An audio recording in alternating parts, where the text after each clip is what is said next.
Well, last week, biology and fact officially left New Zealand. A new law came into effect that renders birth certificates as effectively meaningless. The biological truth of your birth is now optional. Yep, you can change the sex on your birth certificate based on feelings, not biological fact. Let's check it out.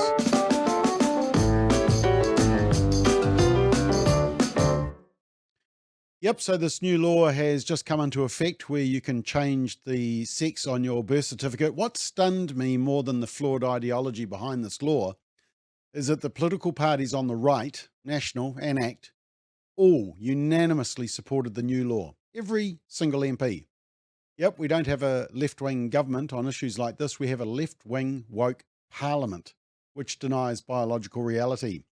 I know that thousands of you made submissions that the overwhelming majority were opposed to the bill, but were ignored. I'm sorry for the many voters who want and need a voice for common sense and conservative values in Parliament on issues like this, and that will show some backbone and push back on this woke liberal agenda, which is bringing our society to its knees.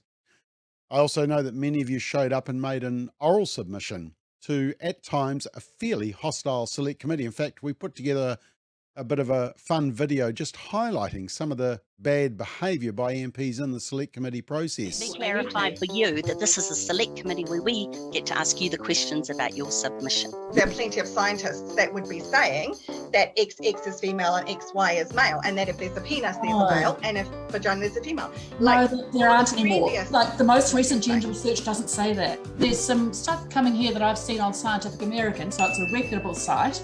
Like highly reputable. Some of the other arguments maybe, but the one about toilets really is a nonsense. You've called trans women trans identifying males. I want to note that's incredibly harmful.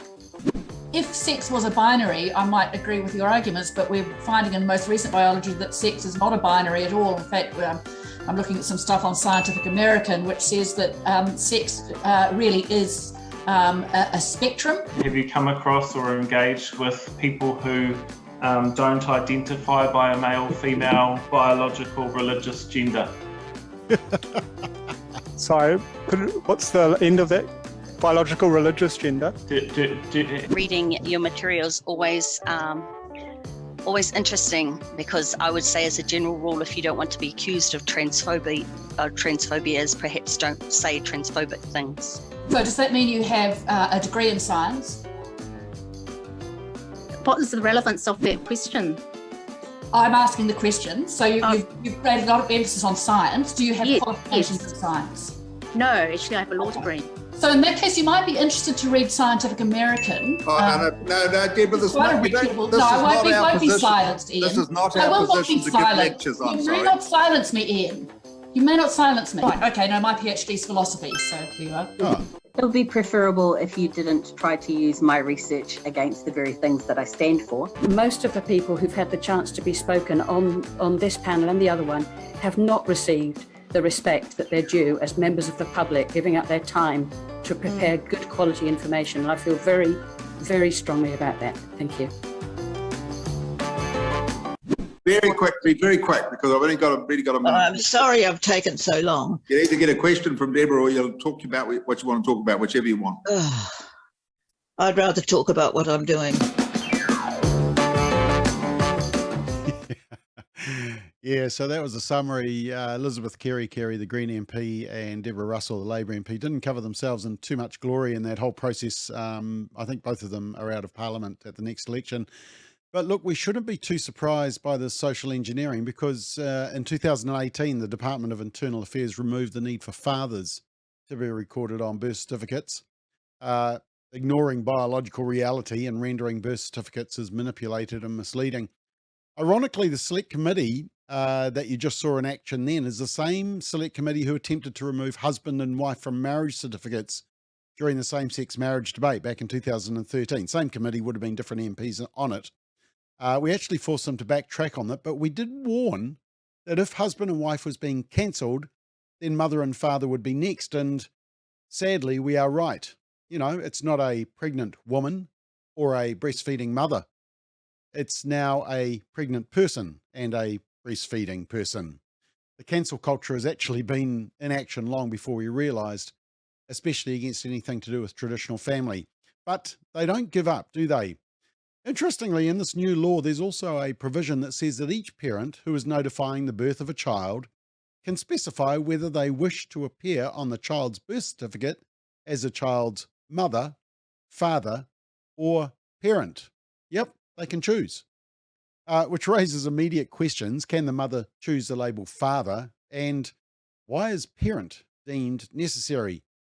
Once again, this has the potential to distort the collection of statistics and the accompanying social policy analysis. But back to the changing gender on the birth certificate. Now, previously, if someone wants to legally change their gender on their birth certificate, yeah, you can already do this. They needed approval from a doctor or a judge with medical evidence of a sex change. Medical evidence. In other words, gender dysphoria or gender identity disorder, as per the DSM-5 manual, is actually proved. And it was reported that about 20 people went through this process each year. But as part of this proposed change to a self-identification process, no medical evidence is required for the change. Just self-identity. I feel, so I am. And so they want to remove all references to medical treatment, or they have, so medical evidence, physical confirmation, and sexual reassignment, which were required previously to prove a physical sex change. It's all about making it easier to change your sex. So here's the new rules as pushed out to the public by an LGBT+++ group. I grabbed their slides.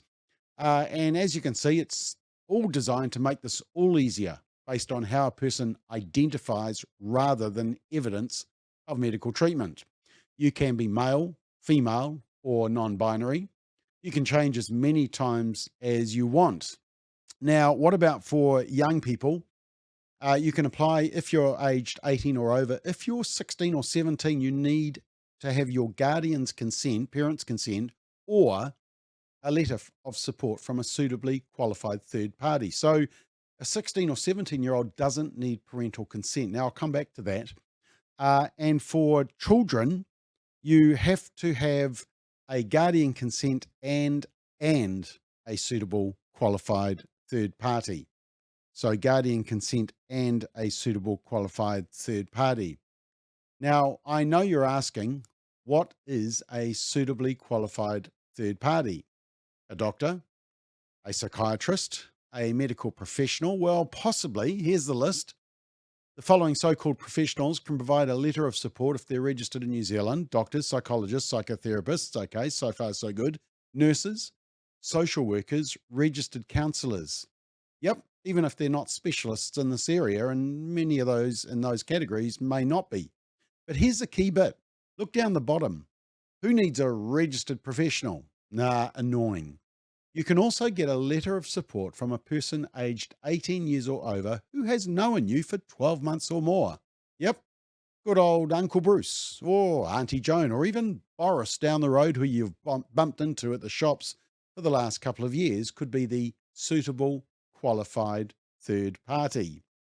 And what's their important role to make such a significant change to an official government document? Well, the role of a third party will be to provide a letter of support that confirms that you understand what it means to update the sex marker on your birth certificate. In other words, change the sex on your birth certificate, and it's something that you want to do. Note this, the third party is not assessing if the change is in your best interest or if you physically conform to the sex marker you have requested. Now, for a child, the third party, once again, is not assessing if the change is in the child's best interest or if they physically conform to the sex marker that they've requested. See what it's saying? An activist parent and the suitably qualified third party doesn't have to make any assessment around the child's best interest. It's basically, does this tick the ideology endorsement box? It's shocking, eh? You know, a friend can help you change your sex on your birth certificate, and you could do it on a weekly basis if you really wanted to. That's how farcical this all is.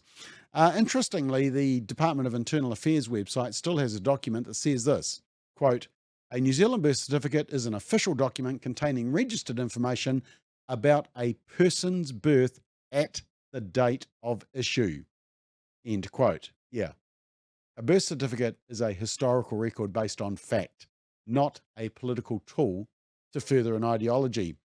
I think a government document should tell the truth. Look, circumstances may change, but a historical document should not be able to be changed. The effect of this proposal means that you're inserting a biological lie. Now, I'm sorry for a generation of young people who are having to grow up in such a confused society which so easily denies objective truth, and then we wonder why they're stressed. But any policy which deliberately excludes parents, such as this policy, or sneaking off teenage girls for abortions, or using preferred pronouns and different names in school without involving the parents and whānau, it will always end in disaster. There will be unintended consequences in terms of safety and recognition for women and children, not just in sports and changing rooms, but in other policy areas. And it will cause more confusion and brokenness for the people who deserve to hear the truth, and to whom society should be helping to embrace the freedom of their natural biological sex. They are the victims here. They deserve the truth and the freedom that comes with that. A birth certificate is not just a piece of paper. These issues matter because they concern our fundamental understanding of humanity and who each of us are as male and female, and the kind of direction and moral support our children deserve and should receive from us. Now, by the way, you may be wondering, are you and I the only people who think this is crazy? Well, a poll of New Zealand voters undertaken by Courier Market Research last month on behalf of Speak Up for Women shows that sex denialism, as they call it, gender identity ideology, is a minority view in New Zealand. Here's the results. Only 20% of New Zealanders, 1 in 5, approve of the law, and a majority, 56%, oppose it. A further 24% were unsure. Although I think a quick explanation of just how flawed and loose this law is will quickly move those in the unsure camp to the opposed camp. Look, binary is the only gender story there is amongst humanity when it comes to gender and sex distinction. There simply are not 112 or more genders which can be chosen at will and can be changed as many times as you feel appropriate, which is what is allowed under this new law and what's being taught to our kids. But of course, there are many different ways to be a healthy male or female without holding to narrow gender stereotypes. Please continue to speak up for biological truth. Our children deserve it, and our society desperately needs it.